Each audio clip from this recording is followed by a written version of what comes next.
Halo teman-teman, apa kabar? Semoga sehat selalu ya semuanya.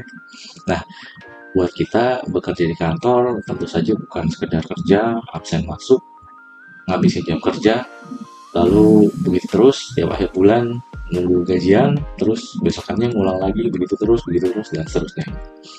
Tentunya di luar itu juga secara jangka menengah atau jangka pendek kita juga ingin mengejar yang namanya kenaikan jabatan gitu ya di dalam jenjang karir kita ya teman-teman ya. Setuju nggak?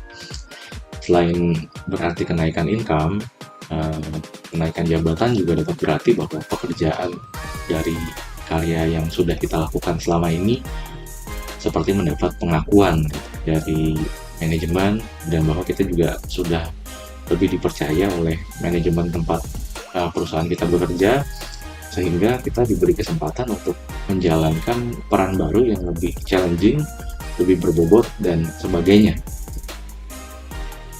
Nah, bicara kenaikan jabatan, saya mau sharing momen-momen dalam karir saya di masa lalu gitu ya, dimana di usia 24 atau 25-an saya kurang ingat persisnya berapa gitu ya, sekitar itu. Saya pertama kali dipercaya untuk menjadi sales manager di perusahaan saya dulu bekerja. Disclaimer, ini bukan untuk pamer atau bukan untuk gimana-gimana ya. Ini sekedar sharing aja.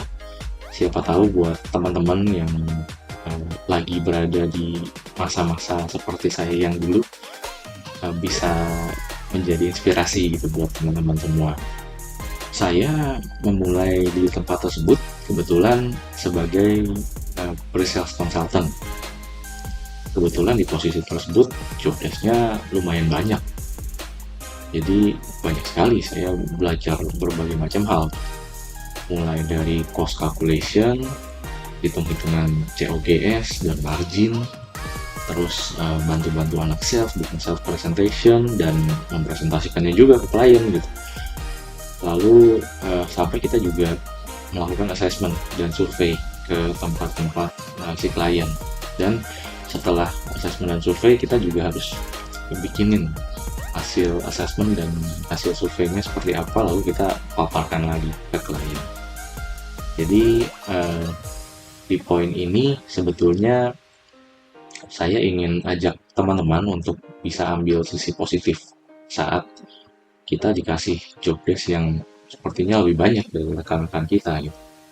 Buat saya justru nggak mau menyia-nyiakan kesempatan itu dengan saya pakai mindset waktu itu kalau job desk gue lebih banyak berarti gue bisa belajar juga lebih banyak dari yang lain gitu.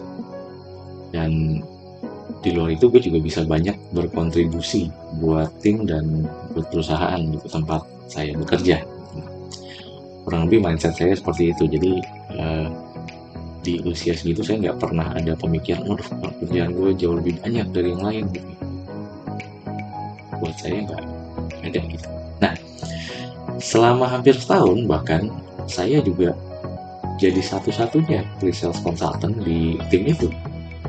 Karena pre-sales senior sebelum saya setelah berapa minggu saya masuk dia resign kebetulan hengkang dan perusahaan sepertinya belum mempertimbangkan untuk mencari pre-sales yang baru dan akhirnya saya jadi satu-satunya pre-sales di situ. Di situ saya harus melayani dan membantu dalam tanda kutip anak-anak sales yang waktu itu isinya antara 5 atau 6 orang ya, karena ada keluar masuk dan seterusnya, kurang lebih antara 5 atau 6 orang rata-rata jumlahnya. Masing-masing punya prospek dan masing-masing juga harus dibantu presentasi karena anak-anak sales waktu itu untuk presentasi teknis dan lain-lain menggunakan sales consultant. Di situ anak-anak sales di tempat saya waktu itu diposisikan sebagai relation aja gitu, membina relasi sama kliennya untuk set appointment, untuk hahihi sama kliennya gitu dan untuk jaga hubungan baik lah istilahnya. Nah untuk teknis dan seterusnya penghitungan harga, cost calculation, terus untuk assessment, untuk survei dan lain-lain itu dibebankan kepada kepada pre-sales consultant. Jadi kurang lebih seperti itu. Singkat cerita, ada satu momen di mana sales manager sebelum saya waktu itu ya, dia juga memutuskan untuk resign dari perusahaan tersebut saat itu. Di kondisi seperti itu akhirnya membuat terjadinya kekosongan di posisi sales manager ya.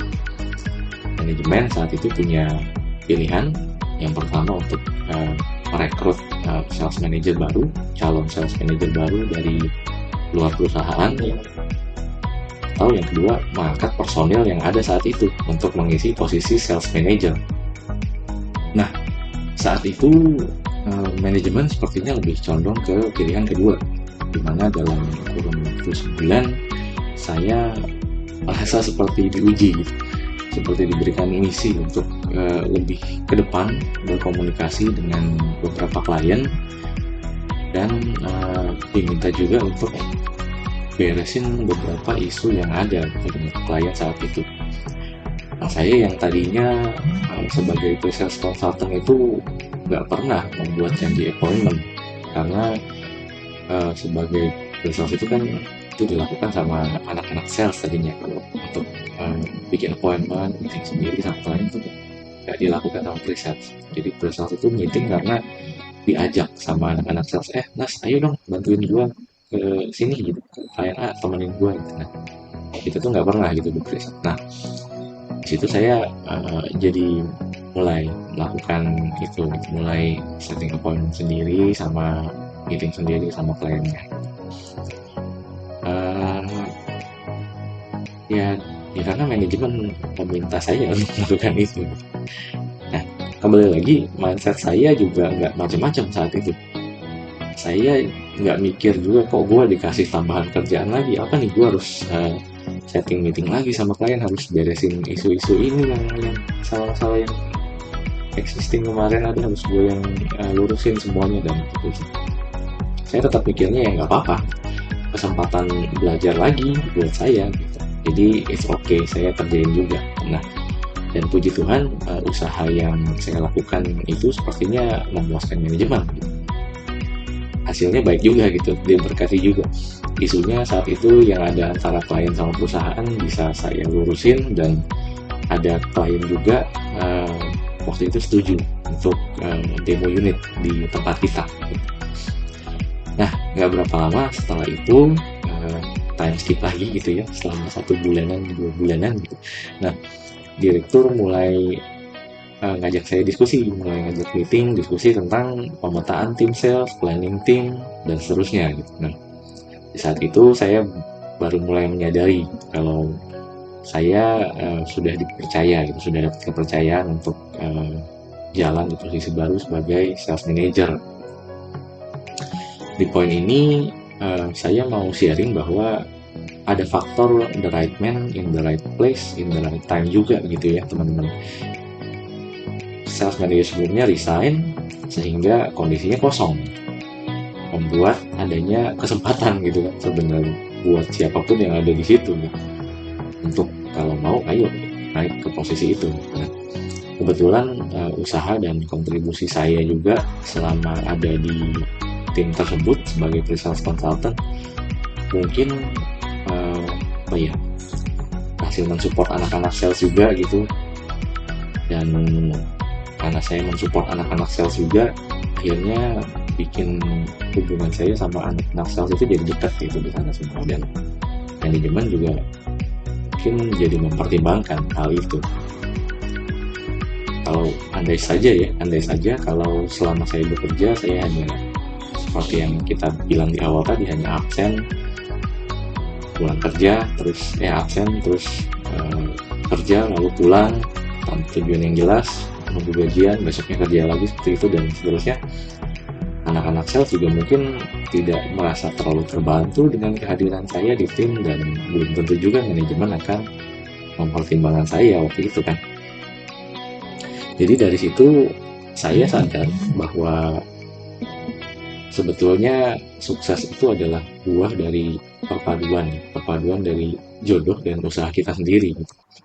Kita kita nggak tahu kapan momen itu akan datang gitu, kita nggak tahu kapan momen itu akan terjadi, tapi kita bisa tetap memilih untuk selalu be the best, give the best, dan bikin diri kita sendiri ini memang layak untuk disukseskan.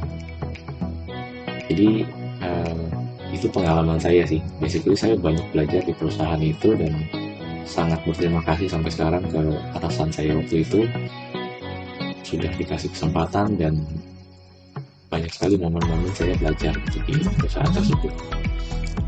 Itu aja mungkin sharing buat teman-teman sekalian yang lagi galau, yang lagi berada di persimpangan jalan, mungkin supaya tetap semangat, tetap give the best, tetap do the best. Kita nggak tahu kapan momen itu akan datang, tapi balik lagi kita bisa selalu memilih untuk tetap melakukan yang terbaik dan bikin diri kita pantas untuk diangkat dan disukseskan.